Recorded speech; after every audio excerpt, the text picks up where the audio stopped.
Alright guys, Jack here, JBF Music and Guitar Lessons. What I've got in store for you today is analysis to band-maid song Influencer. This is kind of lots of stopping, lots of talking. If you just want me watching that video, you can check out with the eye up there for a more standard reaction. If you have the means and inclination to support the channel, or there's something you think I should check out, make sure to hit me up on patreon.com/JBFmusic. On that note, as ever, a huge shout out and a massive thank you to Rabbi Rabs, Matt Hortzman, Glenn Kelly, Stephen Williams and Rebecca Hay. Thanks so much guys for your continued support on Patreon. Now while I'm going to use the studio version for the bulk of this, there were some things I noticed off the bat in this live performance that I kind of want to talk about. So the first thing, I'll go into this in greater detail. We've got the pick scrape here, right? I'll break down how to do that in a wee minute. I want to talk about the stuff that's on here first, but I'll also link to a kind of 40-second video on how to do a pick scrape, and I've covered it before and it's slightly longer. So if you're interested in that, you can just hop to that straight away. What I thought was interesting here is if you look at the Mesa Boogie cabinet, I've been told this by a few people in the comments that Konami uses 2 channels. I think she goes to both of them when she's soloing, so it has like a stereo sound and comes out both sides of the PA, the left and the right. And if you look at the cabinet, you can see these little clips are on and the mics are on both speakers. So you basically have, we call it like a 4x12 cabinet.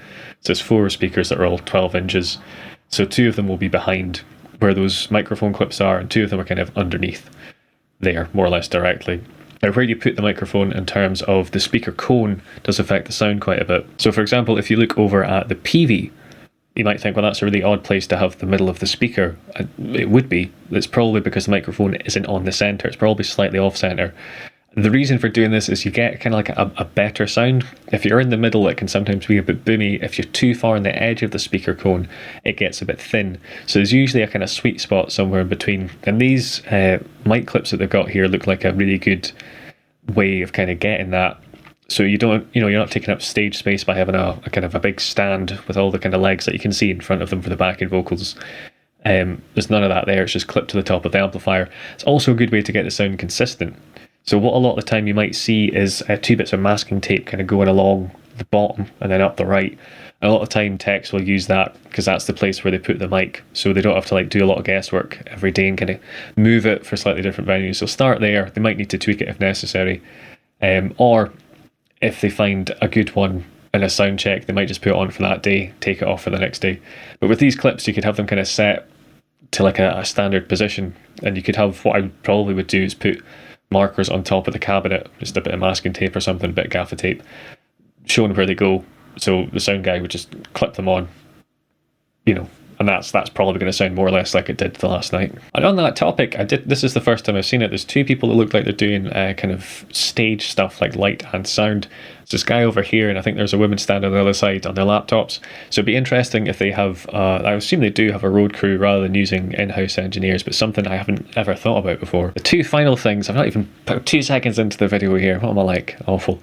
2 final things are, if you notice, they've got bottles of water on top of the amplifiers. So controversial here, I wouldn't do that because the amplifiers themselves heat up, so you're going to have a nasty warm bottle of water, and I don't like that. I like my water ice cold.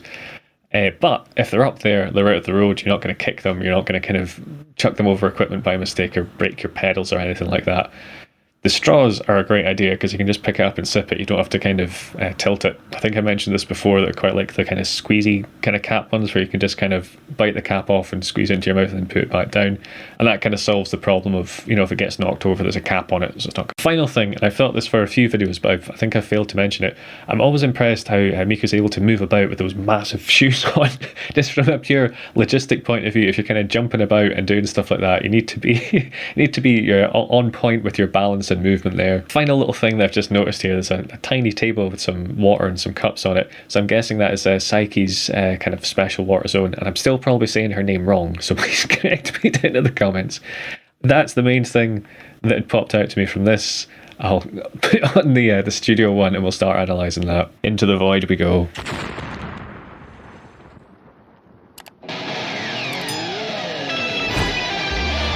Okay, and this is the benefit of listening to the studio thing. I think, I did think this when I was listening to the live one, it sounded like there's more than just one guitar, and because they have their kind of click track, I think they might have had both these going on, even though it was just Miku doing the pick scrape. So on the Miku side, got So pick against the strings, moving it down this way. Using this hand to rest over these other strings so they don't ring out, otherwise you can get a slightly... get this kind of ringing that you don't want. So she might just be using the low E string, might be the low A. What it probably is putting the pick into the low A and the E string. The low E and the A string, sorry. If you listen on the right hand side, it sounds like someone's going, or it might be a pick scrape going the opposite direction. Yeah, I'm hearing it as so I think they're just hitting it, sliding up and sliding down. That's what I'm hearing. These two things together to get this kind of dirty sound for the video, for the the intro to the song, which I'm remember to put the lyrics on there, and because it's called Influencer, I'm guessing it's all kind of social media kind of stuff. I don't think I've paid particularly attention to them before, and I don't really do that in general, but you never know, guys. You never know. Yeah, cool. Yeah, routine, hustle, bustle. So it's like kind of your grinding culture sort of thing. What do you call it? It's not hustle. Is it hustle culture? Yeah, I think that's what the kids. That's what the kids say. And there's a cool little guitar lick there as well. Just where's dee dee dee dee. We just stop at the just 12th fret, I think. It might even be harmonics. Trend picking through there. So if I did that too fast, 12th fret on the E, on the B, on the G, and then the D. And the harmonics might be natural harmonics. But again, just trend picking through them. I'll link to more information on natural harmonics with the I, whatever it is, up there probably, if that interests you. I can't tell if it's harmonics or not. That sounds like harmonics, so I would imply that it maybe is. I really like the drum beat here. Doing this kind of gallop rhythm on the tom there, that low floor tom. And the bass doubling that up, giving that kind of really kind of fat girth to the sound. Cool, and then you got kind of the influencer lyrics about, keeping everything kind of shiny and glittery, and the, what would we call it, the hyper reality. Was it Jean Baudrillard? I think Jean Baudrillard. And his hyper realities, which are kind of a deep fakes we're moving ever so closer towards. It's slightly terrifying, but such is progress. Yeah, this bit's really cool. It's really kind of syncopated, so we've got so many things. Why do they do this to me? And then there's like news on social media as well, so that makes sense. But the glitter thing might also be about trying to keep it optimistic instead of doom and gloom. Right here.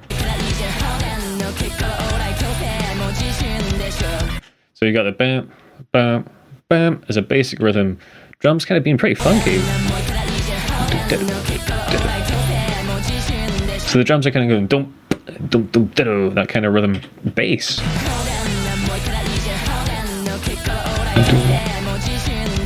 So the bass is reinforcing the drums, the doom, doom, doom, da, da, doom, but putting little fills in as well to fill up some of the space. So here, it comes in.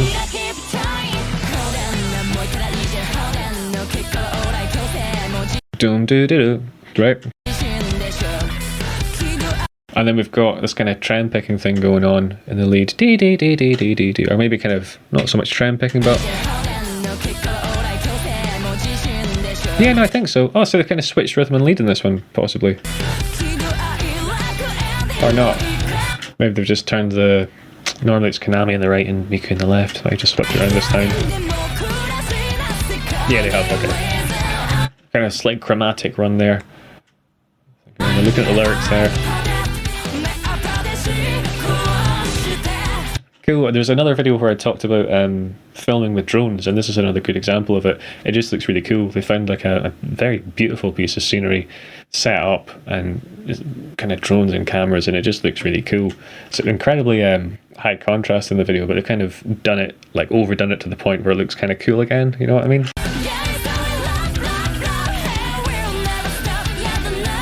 And that kind of ties in, whether intentional or not, with the kind of influencer thing where there's all the kind of filters and the kind of fakery and that kind of thing.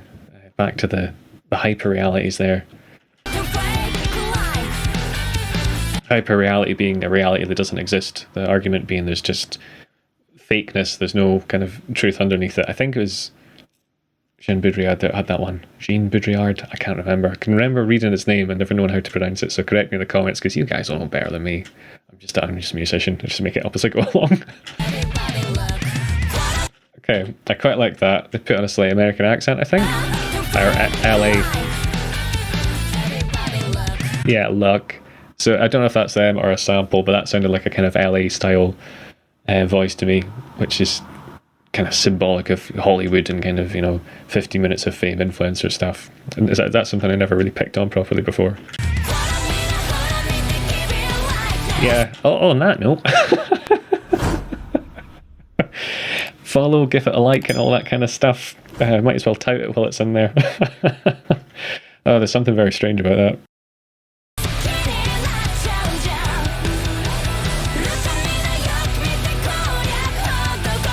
Yeah, cheat sheet. The cheat sheet's just me editing stuff out that no one needs to see.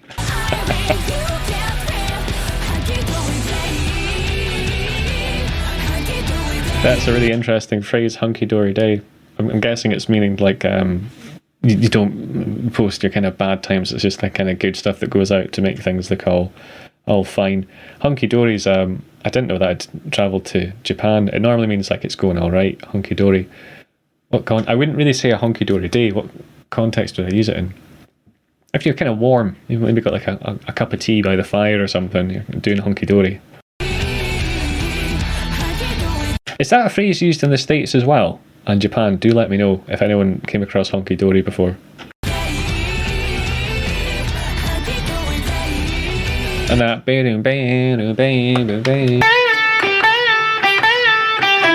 got that kind of thing, double check it.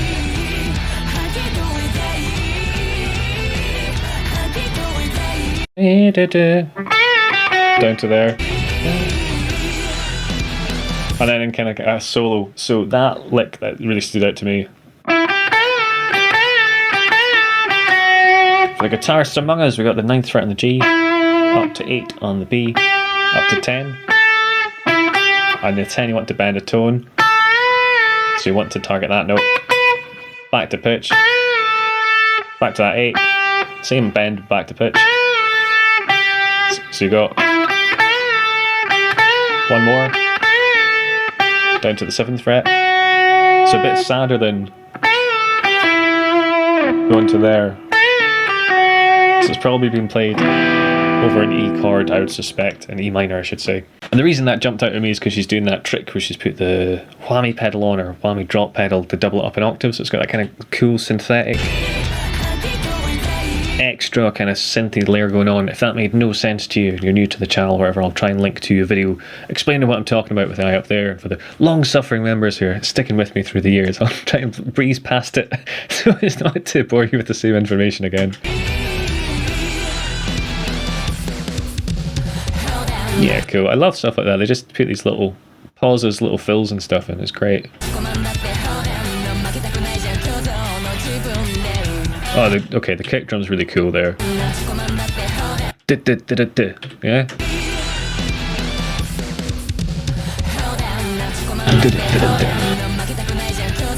That's really cool. So typically your kick drum kind of holds down the 4. It's kind of going, here's home, like 1, 2, 3, 4 on the 1 and the 3. Dum ka dum ka dum dum. Here the bass is kind of almost taking on the bass is kind of like essentially a pitch percussion in a lot of respects. Taking on the heavy lifting of kind of holding down the 4, and because that's happening,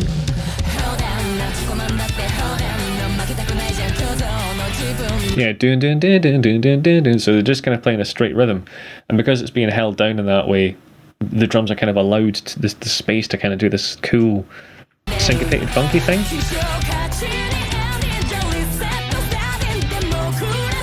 Did that happen? I'm going to check the first verse because I don't think that happened there. I think they've changed it for this one. 123, that's where I'm at. So back to the...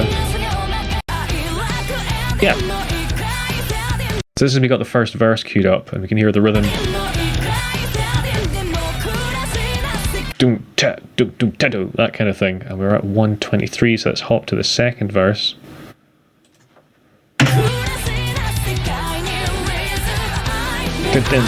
So it's similar, but it's changed enough that it's quite different from what's going on. And what's quite clever here is if that had been in the first verse, it's going to be more disorientating, but they've kind of shown you the kind of syncopated first verse, get the drums and bass a bit more simple, and then when it's gone to this one, because you already know that and you're familiar with it, you're not getting too freaked out by it, and you can start to sneak the kind of weird stuff in.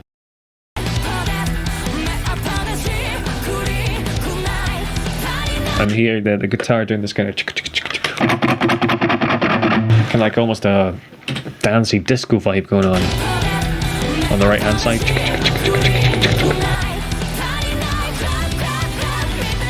Just some great little kind of kick drum fills and stuff.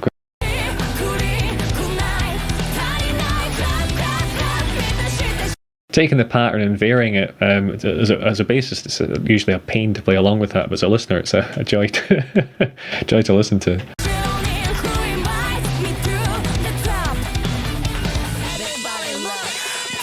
Cool, and then that great little hook before the chorus. Yeah, I don't know. There's a odd self-awareness to this kind of lyric where it's like, because this is just what you kind of do if you're doing music or kind of anything like that. You do the follows and the watches and give it a like and whatnot. It does seem to make a difference. So it's quite, I think, kind of having their cake and eating it a bit here, actually, where they can kind of go, this is a thing that's happening, everyone does it, talking about it. So it's kind of like almost sort of critiquing it, but also not at the same time. It's quite a clever line to sort of straddle. Observing, I suppose, would be the way. Commenting on, there we go, like an academic academic dissertation.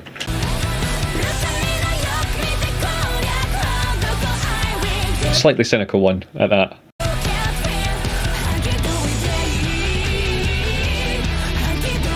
We've got that guitar coming back in, drums going down to the toms. So that was a really beautiful shot. I'm just going to put that back. That one as well was lovely. Where was it? Particular, the kind of low angle one on the cliffs. Yeah, that looks really cool. Where is that? Let me know. Somewhere in Japan, I'm guessing. It's beautiful scenery. Is that just a natural occurring? Is that naturally occurring, or is that man-made, or some sort of weird type of erosion? If you know, inform us all. That hook that I liked before. Yeah, was that a 3-body guitar there? It's just pointless nerdy thing. There was a shot of the guitar. That's not a 3-body. Okay, that's fine. It's not a 3-body, or is it 3-body? It is 3-body. Right. So I don't think I've actually got a 3-body guitar to explain this properly. But a lot of guitars have what you call a bolt-on neck, and you can tell by these bolts. The neck has been literally bolted onto the guitar. Other guitars like this one, where they don't have bolts, the neck's kind of made into the body, kind of settled in that way. So some like SGs tend to have that. It's a slightly different feel. Usually with a through neck rather than a bolt on, it's a bit smoother. This one, the Ibanez one, they did a really good job of contouring here, so when you get up to the top, your hand can still kind of play. If I have a look at my telly, for example, tellies are more like a chunk of wood. You can see the bolt on neck here. Your hand kind of hits this block after a while when you're up at the top, and you have to kind of navigate your way around it. But this one, it's kind of been chopped out, so there's a nice kind of smooth curve. So something like a through neck is usually allows you more access to the smash my guitars together. Usually that sort of thing allows you a bit better access to the higher frets for doing the soloing stuff. It's just a feel thing, just a preference thing. That's incredibly cool. So that's like a sampled electric kit. It's a really cool drum loop, and like the thing is, you could probably use that loop throughout the whole song. And if it was a pop song, you'd do that, and it would be fine. But there's so many ideas that they cram into one less than 3.5 minute song. Yeah, this is really cool. And also, I suppose because it's tying into the theme of influencer, this is like the sort of like a TikTok drum beat, if such a thing exists. And that's something I was talking about in a previous video, which I'm not going to mention the name of because I don't know what order these are going to come out in, but I think there's going to be more of a move towards kind of almost soundbite versions of songs where you might just have like a verse, chorus, and that's kind of it, just keeping it to like 1.5, 2 minutes. Just a catchy thing people want to sing along that they can put on their TikToks or whatever. Ah, yeah, okay, that's unleashing the slap fury there. Okay, I'm going to break some of this down, I think, because that's just really cool. Yeah, cool. We'll come back to that. I'll circle back. Just a beefy tone. Sounds great. And then switch into the plectrum. Keeping it nice and simple in terms of rhythm, almost like a kind of flea bass line, you know, where it's like slap, so it kind of sounds cool, but not over the top, not some sort of really difficult to comprehend thing like a Victor Wooden might. Not that, I mean, Victor Wooden's an incredible player, but I can barely comprehend what he's doing with his double slap. It's a superb tone. Really nice overdrive, a bit fuzzy, just enough high end to cut through. Oh, that was cool. What was that? It's like a big pick scrape or something? It might be a double stop with a bit of flanger on it or something. Cool, and a kind of tapping thing that sounds like there's some chorus over. Should we work out what that is?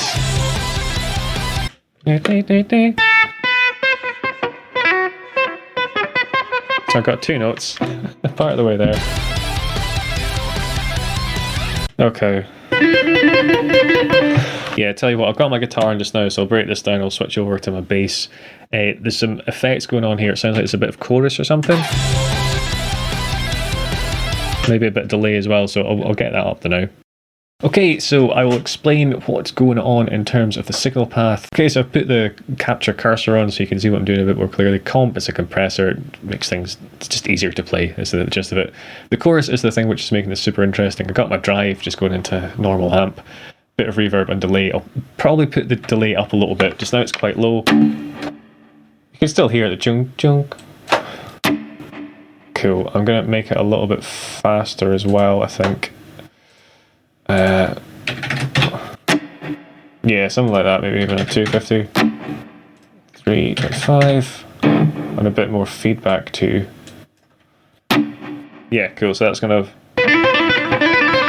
help. So in terms of the notes, we've got 12th fret on the B, we pull that off to the 3rd fret, hammer on the 5th, tap the 13th, and same idea, pull off 3, hammer on 5.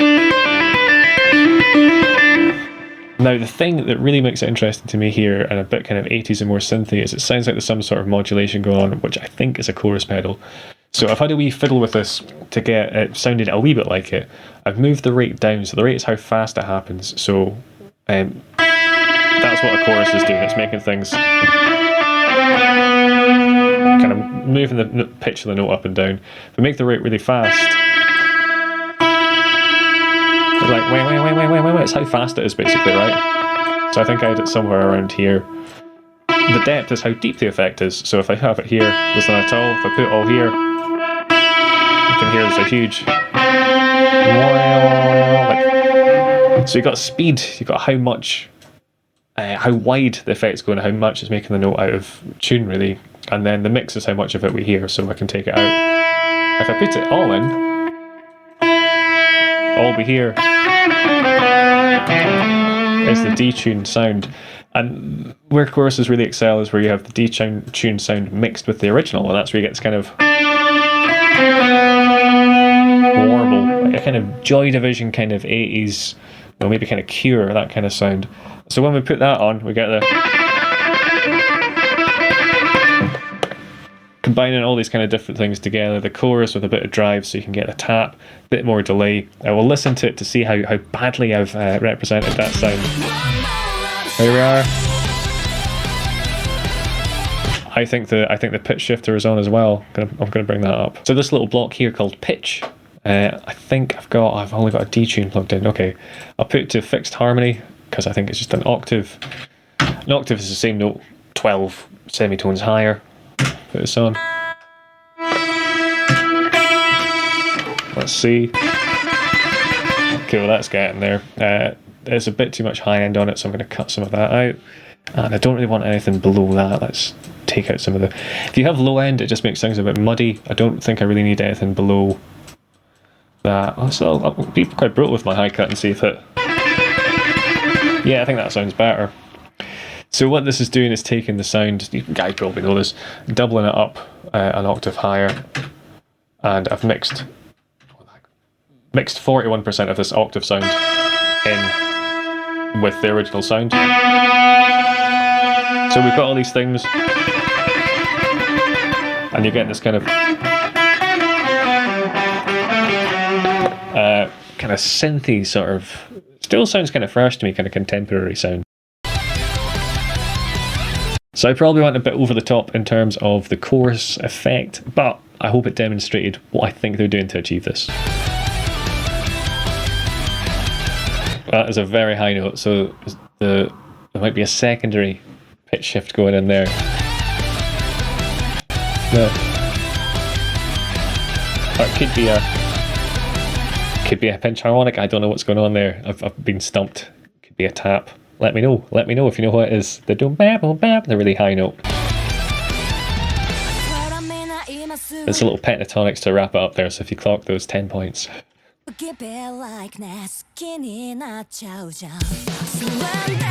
just a cool dynamic drop down to the vocals, quite kind of breathy vocals there. A lot of room to kind of do their own thing. Big fill. Yeah, is there a tempo shift there? That's what I was... Right, okay, so tempo shift is when you change tempo, you change the speed of the song. So here, what we're kind of at... 2, 3, 4, 1, 2, 3, 4, 2, 3, 4. Okay, what's happened? Din, din, din, din, din, din, din, din, din, din, din. I don't know, it feels different, I can't work out why. 2, 3, 4, 2, 3, 4, 2, 3, 4.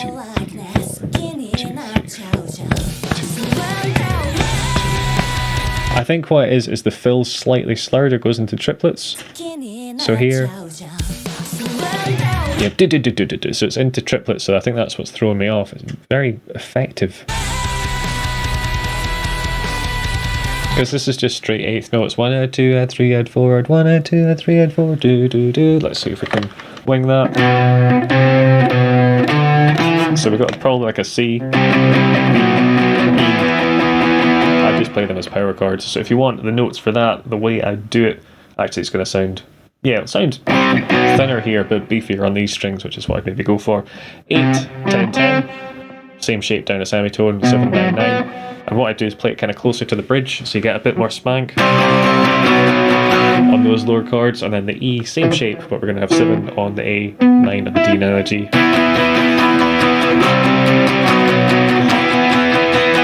Top tip, if you want to beef this up even more, invert the power chord. So bar this finger across here, so you have 7, 7, 9, 9, and you get this fat. So you could have... Is that extra note thickens it up? If you wanted to really beef it up, you could move the C and the B to here. So it'd be 3, 5, 5 starting on the A, down to 2, 4, 4. And then we could also invert this. So you can put your finger over, and we've got a chord that goes 3, 3, 5, 5, down to one that's 2, 2, 4, 4. And then we'll move that shape all the way up to there, so we'd have that 8, 8, 10, 10. Oops.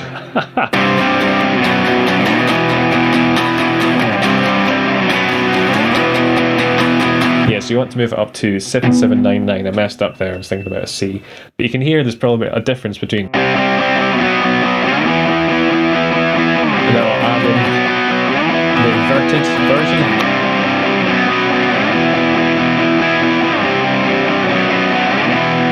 version. So what you're doing there is putting the fifth of the chord in the root. If you listen to Nirvana, this is something Chris Novoselic does quite a lot. There's a quite good interview Rick Beato did with him, and Chris Novoselic has been kind of humble, being like, oh yeah, I've got like 3 tricks, and one of them is just like a power chord, and I put that note there, and Beato was like, oh yeah, it's the fifth. You put the fifth on the bass, and I was like, that's what I do the fifth. I used to just seem pleased that someone like clocked it, because there's times when it's incredibly effective. I can't remember the song they referenced, but But it's worth checking that out on Rick Beato's channel if you like Nirvana and find that chunky sound somewhat interesting. So you don't even need to do it on guitar, you can have a bass doing it, and it just feels kind of bigger, a bit more metal. It doesn't always work, depending on the context. It can sometimes sound terrible, so use at your own proceed with caution.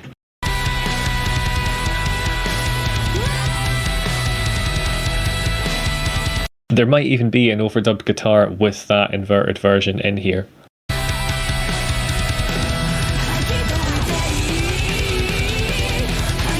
I think there is. I think either one of the guitars has got that fifth in, or they've done an extra guitar that doesn't exist in the real world, back to the hyper reality. I suppose that's, you could argue playing a click track is a bit of a hyper reality as well. But yeah, an extra overdub with that inversion in. It might just be that they're tight and playing heavily, so it's given the kind of I don't know what the equivalent is of an optical illusion for your ears, an audio illusion. It sounds like it's there to me. Yeah. Cool. For reference, what I'll do is I'll play along to that with no inversion, and then with the inversion, and you can I'll put this guitar loud enough that you'll hear it.